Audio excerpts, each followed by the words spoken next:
When most people hear the name Kim, they think of Kim Kardashian. Kim Kardashian. Kim Kardashian. Kim Kardashian Kim West. Kardashian. Kim Kardashian. But in North Korea, long before Kim Kardashian broke the internet, three Kims succeeded in breaking everything else, including the internet.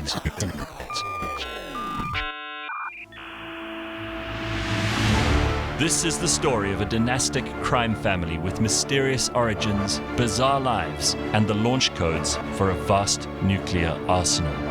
Be afraid. Be very afraid. Blind History. We're coming to the end of season 2. I'm kind of sad about that because I've enjoyed some of these people, but we've decided for the last 2 episodes to focus on truly horrendous people.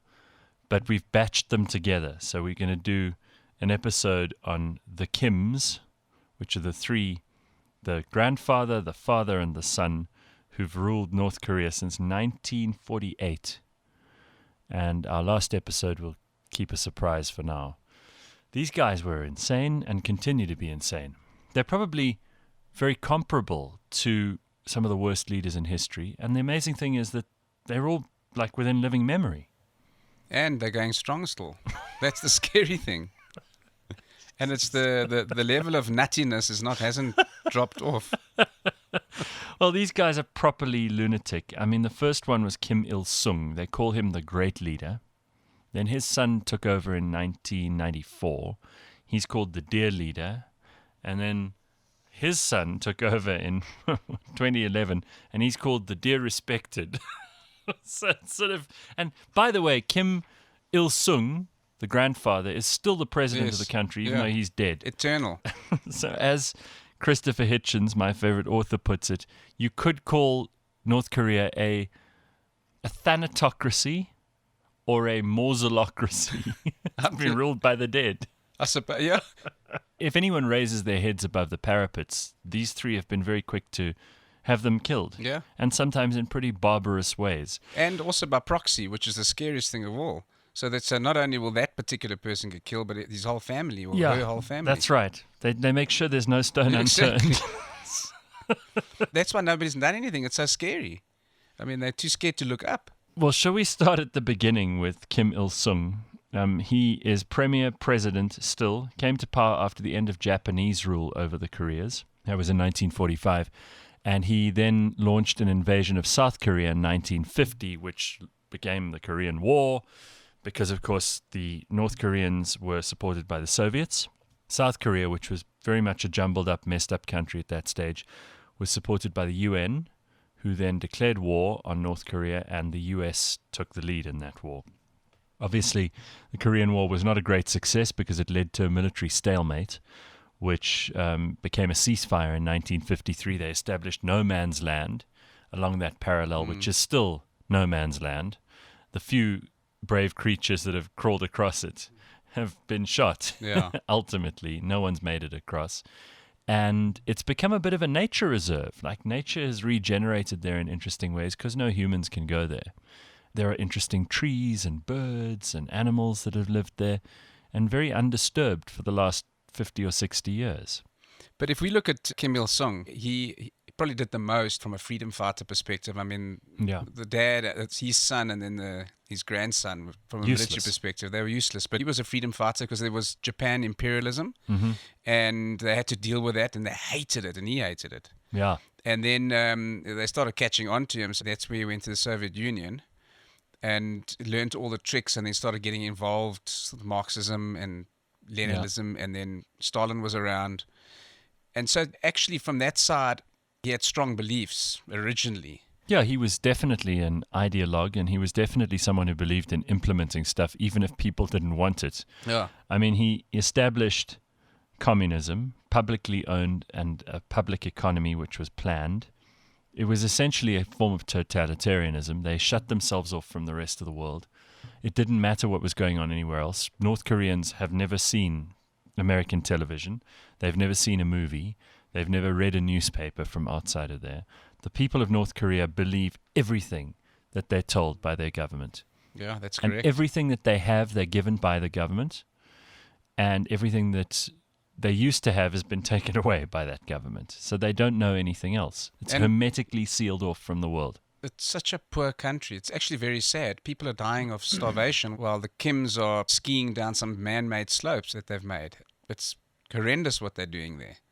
So the grandfather, as you said, the ever victorious Generalissimo, as he was also called, he actually got impatient. He wanted the whole peninsula. Yeah, that's right. And so he got impatient and he kept pestering Stalin. And Stalin was actually saying, just be patient. And he was getting frustrated. I mean, imagine Stalin telling you to be patient. Exactly. I mean, that's, tempered. And ultimately, in the end, that's what he wanted. But the United States didn't come out of that looking great because they were getting knocked around by the North Koreans and the Soviets. And then they brought that napalm out. They killed millions of North Koreans. It was just brutal. Well, there's a museum in Pyongyang about the evils and the cruelty of the American soldiers. And it's a museum which basically houses some of the horrible and terrible things that America did in photographs and movie and all the rest of it. And they've got like the one plane that the North Koreans managed to capture. And they've got that proudly on display as well. But the whole place is just very weird. For a little while in the 1960s, North Koreans did have a better quality of life than South Koreans. It was mostly because South Korea was very disorganized. It was in constant economic crisis. And the plans that had been put into place were starting to bear fruit for Kim Il-sung. But of course, that all reversed in the 1970s when the Japanese and the US started making investments in South Korea. They had military aid. They had economic stability and development. And from there on, it really got very ugly for the North Koreans. And as you say, there was starvation. People were eating their pets. People were having babies and eating them. I mean, it was not a pretty sight at all. And their assistance from the USSR dried up in the 1990s when that collapsed.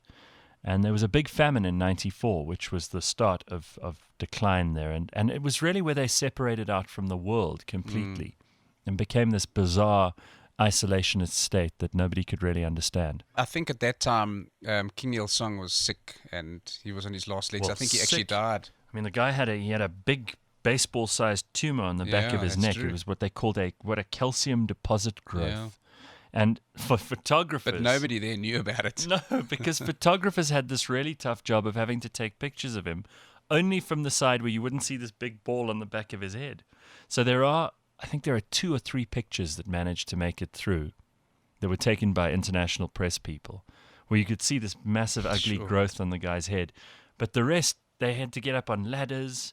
They had to stand this far away. They had to wait till he faced that way, and then they could take it from here.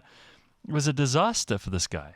And, of course, that wasn't the thing that killed him. Eventually, I think he had a heart attack. Yeah, I think they both had a heart attack. The son had one in a fit of rage. He was the guy who developed, all of this ugly Stalinist purge stuff. They would just redistribute land. They'd nationalize healthcare. There was tax collection that involved violence and beatings and imprisonment. They had a system called the Sunburn System, which took intellectuals, landowners, and pro-Japanese people and made them go into the most horrible, barren northern wastes of North Korea.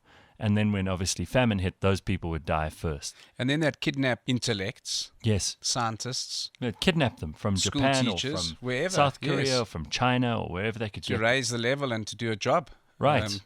It was hectic. I mean, it was crazy. So when Kim Il-sung died, they started this 10 days of mourning. Hundreds of thousands of people came for the funeral. Because they had to? Yeah. Of course, listen. You don't argue with these guys. He'll be dead. They put him in a glass coffin in a mausoleum, and when you land in North Korea now as a foreign visitor, you have to go there first to pay your respects. He's still there in his glass coffin. Yeah, they did the same with the son. So he also supposedly is the guy who wrote thousands of operas and many plays, although who really knows whether he wrote any of them. Apparently it was all the books in the school were written by him. He was so talented, this guy. I mean, really. And his son took over in 94. The dear leader. Now, this guy's probably a little more insane because he didn't have any real life experience. He grew up in this bizarre world that his father had created. But he had the 4th largest standing army on earth when he took over, which is quite scary if you consider that after America, China, and the then USSR or Soviet Russia. And then North Korea. Then North Korea. Yeah. I mean, they could have done some serious damage if they wanted to. Just going back to Kim Il-sung and the birth of his son. Oh. Mount Pictou is the place where supposedly legend has it that all the Koreans have come from, the North Koreans have come from, and this is where the leader, what do we call him? The deer leader. The deer leader. He was born there. Supposedly, he was born there. At the moment of his birth, a new star formed and illuminated the sky. The seasons suddenly changed from winter to spring, and a double rainbow appeared over the mountain. Beautiful. And Soviet records paint a far more boring picture, though, that he seems to have been born in 1941 in the Siberian village of Vyatskoye, which is not nearly as exciting. Yeah, and his name was Uri. They called him Uri. That's not as grand. No, it's not as grand. And as he grew up, he was this fantastic ladies' man. Oh, a fashion icon, first of all. Yeah. His fashion took the world by storm, apparently, according to the official North Korean records. The rest of the world knows that he was the greatest fashion icon of all time. He was inspired by Elvis in the 70s with those big glasses and the sort of bodysuits and that kind of thing, which he obviously wore. And the poofy hair was an Elvis thing because he was obsessed with Elvis. He had something like all of Elvis's movies, 20,000 copies of his albums. He collected Elvis memorabilia. And then he had this massive predilection for movies. He was a big movie fan. You know about this. Yeah. Do you know who his favorite actor and actress were? I think Jean-Claude Van Damme was his son. Well, that's what he said, yeah. Oh, okay. But Elizabeth Taylor and Sean Connery were his favorite male and female actors. Really? Loved the James Bond movies. Loved Friday the 13th, Rambo, and Godzilla. Yes, and they made their own version of Godzilla. Oh. The most prominent power couple. She was an actor. He was a producer in South Korea. Right. Famous. Even actually in Japan they were famous. Okay. And flying high, perfect marriage, children. Then they fell on a little bit of hard times. They subsequently got divorced. She was, for some strange reason, summoned down to Hong Kong and then disappeared. So the ex-husband was distraught. He went down there. He also disappeared. And where did they pop up? North Korea, Best Korea. Exactly. And they helped make the North Korean version of Godzilla. He invented the hamburger. Did you know about that? I heard, yes. Yeah, according to a newspaper in North Korea, so it's totally trustworthy, the leader invented a brand new sandwich and called it double bread with meat. But that was obviously taken by the rest of the world and renamed the hamburger. Of course. But he developed it. He was a master golfer. Yeah, I heard Do you know about this? that. According to his biography, official biography, he first picked up a golf club in 1994. He shot a 38 under par round that included no fewer than 11 holes in one. Yes, that's amazing. And he's got the resilience, the strength of character not to go and compete on the tour. Sure, of course. Because he would have beaten everybody. I mean, he would have won every Open. Do you know that he never used a toilet? He didn't defecate or urinate. That's exactly right. Yeah. He didn't need to. And he could control the weather too. But there was obviously one or two things that were leaked. And apparently, he only started talking quite late as a child. Oh. And he would lose his temper in school. And then he would have these long sulks. And he didn't integrate very well with the other kids at school. So that's what the people on the outside said. But obviously you can't believe that. No, because we must believe the North Koreans. Exactly. They're the only ones who know. Yeah. He had a big fear of flying and he used to travel around in an armored train. Apparently once on this armored train, because money was no object, he had live lobsters airlifted onto the train while it was moving, and he would eat them with silver chopsticks. This is according to his own bodyguards. Yes. So tell me about Kim Jong Il and his brother. What happened was they were swimming in a little lake, and the parents were on the beach, and they were young. He was 6 years old, and the brother was 4, and he started throttling his brother, and he pushed him under the water. Then the brother tried to come up for air and pushed him down, and he kept him down, and then the parents saw and they ran to see what was happening, and they couldn't resuscitate him. He killed him. So he, at a young age, he killed his brother. 6 years old, and he had a smirk on his face. Well, that's how good dictators start, Yeah. right? I mean, I must have made his father very proud. Powerful. Exactly. So that was an auspicious start for our friend. He also wanted doctors to make him live forever. he said, I want to live to 120. Okay. And so he got doctors. That was a full-time job for them.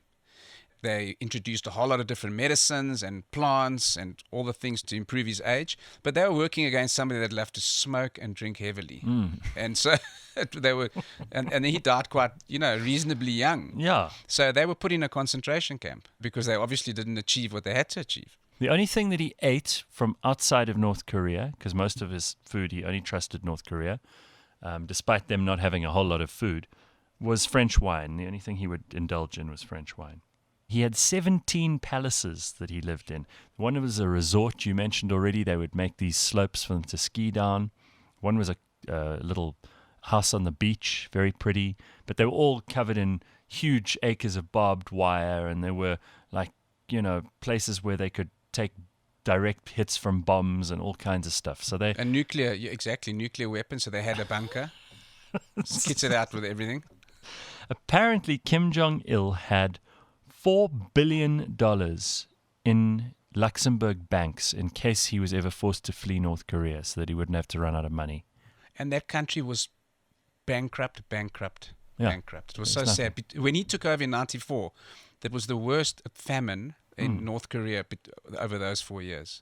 When he died, during his death, apparently a fierce snowstorm stopped, took a pause, and the sky glowed red, and the ice on a big lake cracked, and it shook the heavens and the earth. I mean, sounds quite dramatic. Probably nothing happened. But that makes sense, because he decided to move the weather around a little bit. But what was interesting is he got a little bit frustrated where he kept tripping over his young son's bottle of whiskies. His empty bottle of whiskies lying around in the palaces. So that's why he died of a heart attack and full of rage, because of these bottles of whiskey that were lying around. What about the youngest one? He had his own Mercedes when he was 7 years old. Kim Jong-un? Yes. 7 years old. 7 years old.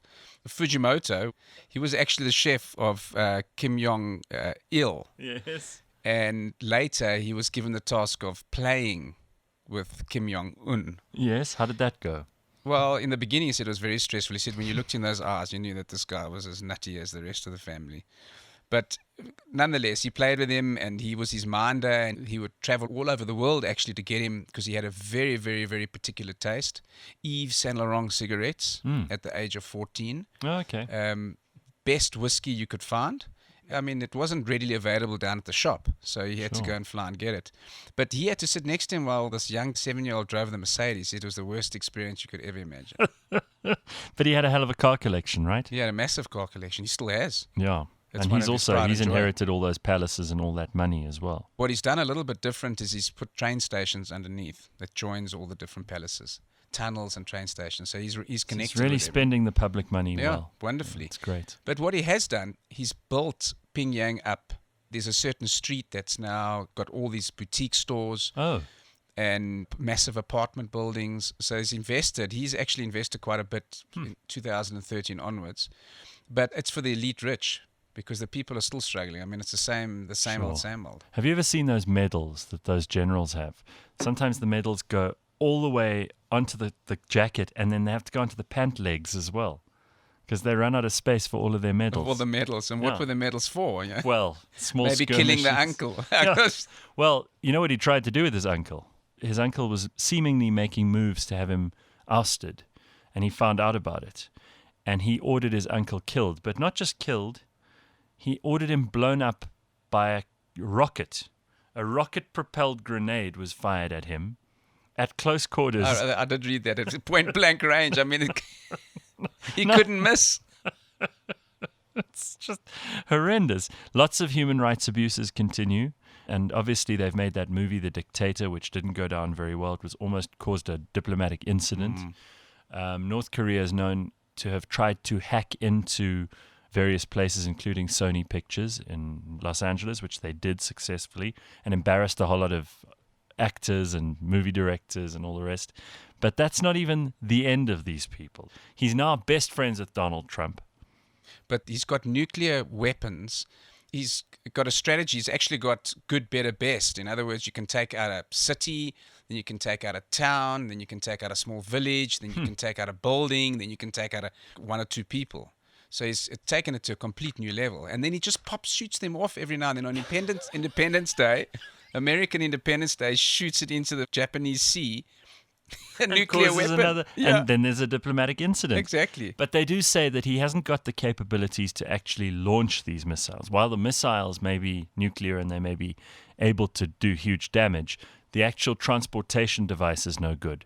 So they keep firing them up and then they come fizzling down. Which is good for us to know. I think so. Good for everyone. He's unhinged. Yeah. He could just wake up one day after a couple of bottles of whiskey and say, well, I want to blow up Seattle. And he probably, if he had the capabilities, might press that button. Yeah. But he's friends with Donald, so... Yeah, and Donald's very level-headed, so yeah, we're all safe. He's not capricious at all. Exactly. The Kims, a very fascinating family, and we hope that somewhere in the not-too-distant future, they're also consigned to the annals of history rather than the present. Thanks for listening to the award-winning Blind History, brought to you by Taylor Blinds and Shutters.